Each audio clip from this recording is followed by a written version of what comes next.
Ishoonu furamneera Yesuus nuuf dhalateera durdukkana kan turre amma ifarganneera Durdubbatame nuyi furamneera Ishoonu furamneera Akirrawwatame nuyi furamneera Ishoonu furamneera Mucicha dhalate nuyi furamneera Ishoonu furamneera Sagadaya saba nuyi furamneera Ishoonu furamneera Ishoonu furamneera Yesuus nuuf dhalateera durdukkana kan turre amma ifarganneera Ishoonu furamneera Yesuus nuuf dhalateera durdukkana kan turre amma ifarganneera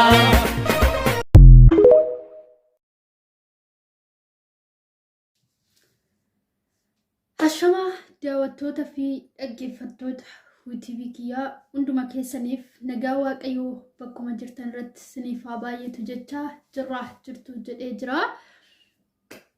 Anis nagaan jira galata waaqayyoo isiniin jechuu barbaada. Hunduma dursaa baga guyyaa dhaloota gooftaa Yesuus Kiristoosiin isin geessaniin jechuun barbaada. Baga geessan baga gammaddan isiniin jedha. Egaa akkuma beekamu gooftaa Yesuus Kiristoosii nama tokko nama lama duwwaaf osoo hin taane dhalachuusaa hunda keenyaaf gurraacha adii diimaa otoo hin jedhin hunda keenyaaf dhalate. Galanni gooftaa Yesuus Kiristoos haa ta'u.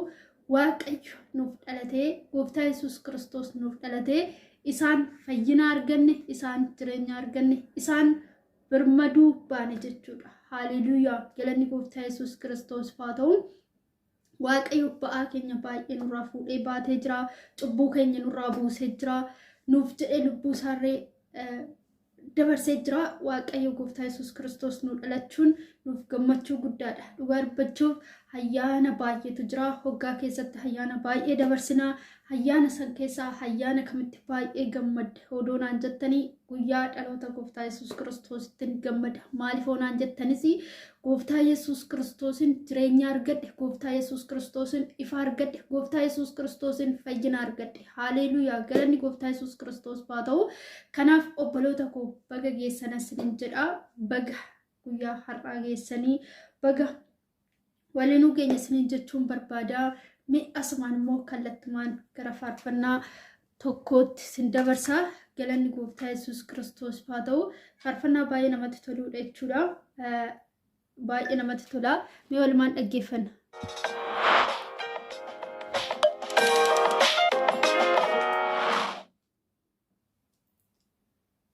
Nuuf dhalatee gooftaan nuuf dhalatee.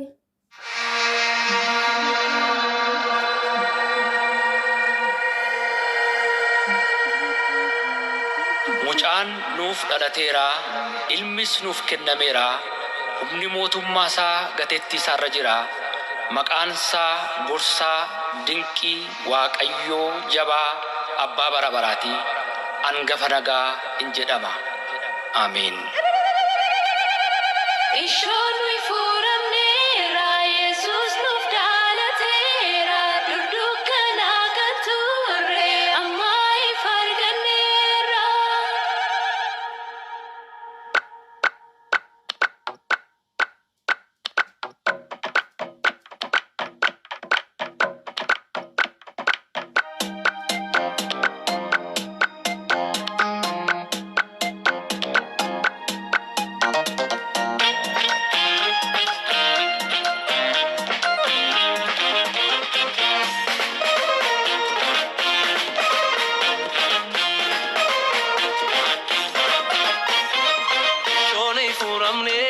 Yesuus nuuf dhalateera durdukkana kan turre amma ifarganneera. Ishoonu furamneera Yesuus nuuf dhalateera durdukkana kan turre amma ifarganneera Ishoonu furamneera Yesuus nuuf dhalateera durdukkana kan turre amma ifarganneera. Ishoonu furamneera Yesuus nuuf dhalateera durdukkana kan turre amma ifarganneera Durdubbatame nuyi furamneera Ishoonu furamneera Akirrawwatame nuyi furamneera Ishoonu furamneera Mucicha dhalate nuyi furamneera Ishoonu furamneera Sagadaya saba nuyi furamneera Ishoonu furamneera furamneerra Yesuus nuuf dhalateera dukkana kan turre amma ifa arganneerra. Ishoonni furamneerra Yesuus nuuf dhalateera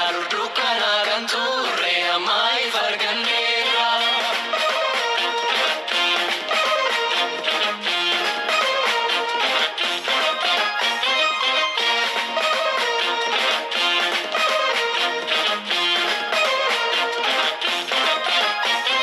Kiristoos gooftaan fayyina dhalatee kunoo as jira fayyina fidee waaqa.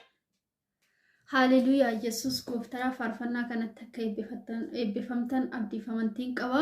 Irra deebiidhaan baga ayyaana guyyaa dhaloota keenya gooftaa Yesuus Kiristoosin isin geessiniin jechuun barbaada.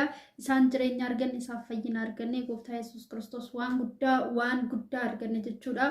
Gooftaa Yesuus Kiristoos nu dhalachuu isaatti guddaa gammannee jira hundumti keenya. Maaliif jettanii lammii hunda lafa kanarra jiru xinnaa guddaa dadhabaa hiyyeessa dureessa odoon jedhin gooftaa Yesuus Kiristoos ija tokkoon nu laale nu hunda keenyaaf dhalate jechuudha. Kanaaf maaliif sun dadhabaadha sun hiyyeessa sun xinnaadha sun guddaadha sun diimaadha sun gurraacha jedhee otoon dubbatiin gooftaa Yesuus Kiristoos hunduma keenyas wanta lafa kanarra jiru hundaaf nuuf dhalate. Kanaaf baay'ee nama gammachiisaa baay'ee itti gammadee jira. Baga geessan isiniin jedha irra deebi'ee ayyaanni kun irree ayyaana milkii ayyaana jaalalaa isiniif haa ta'u. Baga geessanii baga gammaddan isiniin jedha.